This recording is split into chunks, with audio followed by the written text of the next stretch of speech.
It's hard to believe, but we are already at Halloween this year, and Christmas is just a blink away. So today I wanted to share an easy baking recipe that's also a slightly healthier version of a classic, and that's coconut macaroons. Coconut macaroons are bite-sized treats with a crispy outside and a chewy inside.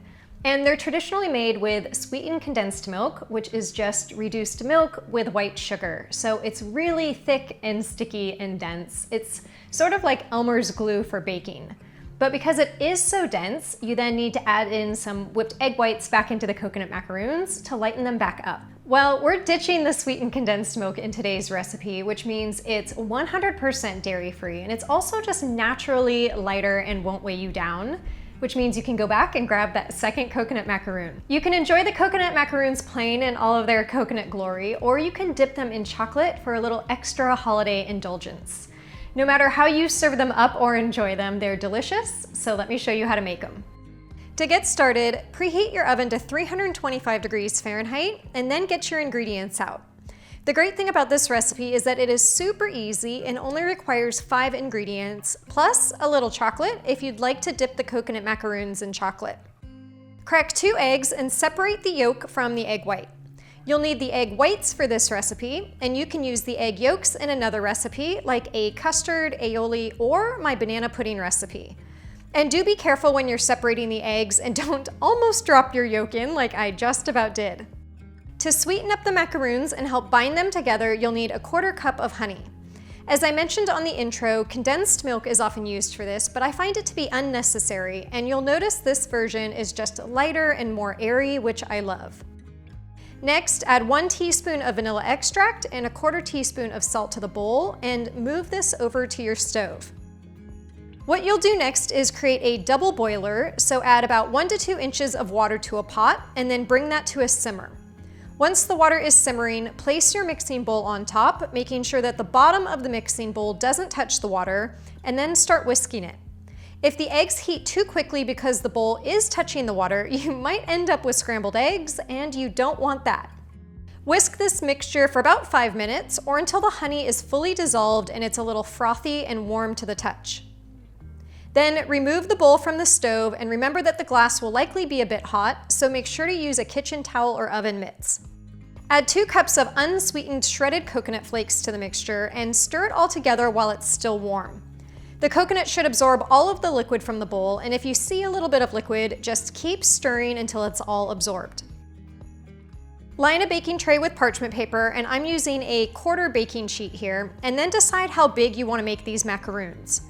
If you use a medium cookie scoop, which is the one on the left, you'll end up with about 8 large macaroons, or you could use a small cookie scoop and get about 12 bite-sized macaroons.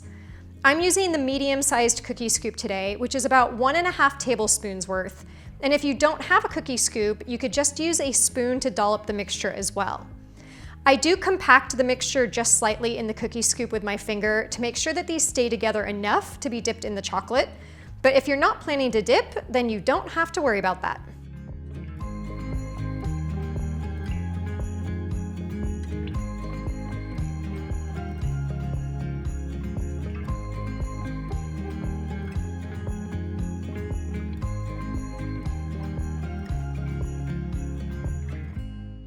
Place the baking tray in the oven and bake the macaroons for about 20 to 25 minutes for the larger size, or slightly less time if you opt for smaller.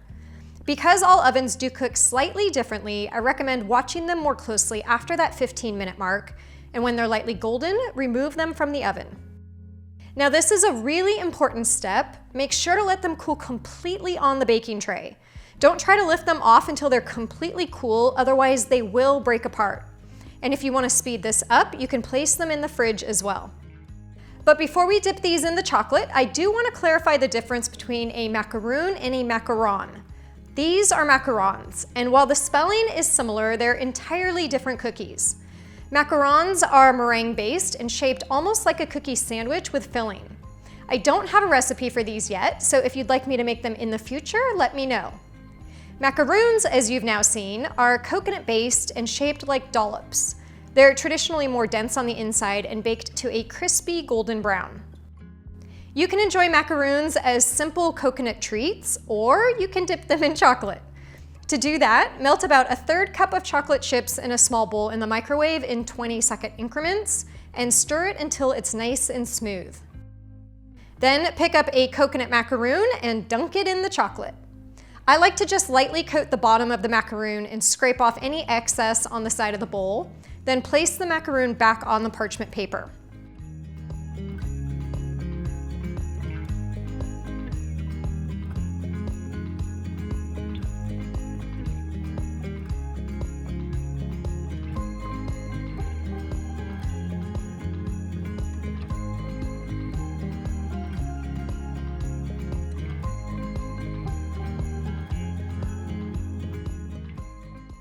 Once they're all back on the tray, I'll pop them in the fridge for a couple of minutes to allow the chocolate to firm up. Then they're ready to serve. I should also mention that you can easily double or triple this recipe if you'd like to make a larger batch, and you can always store any leftovers in the fridge, though I highly doubt you'll have any leftovers. Make sure to give this video a thumbs up if you enjoyed it, hit that subscribe button so you don't miss next week's video, and yes, for the record, I ate this entire batch of macaroons all by myself.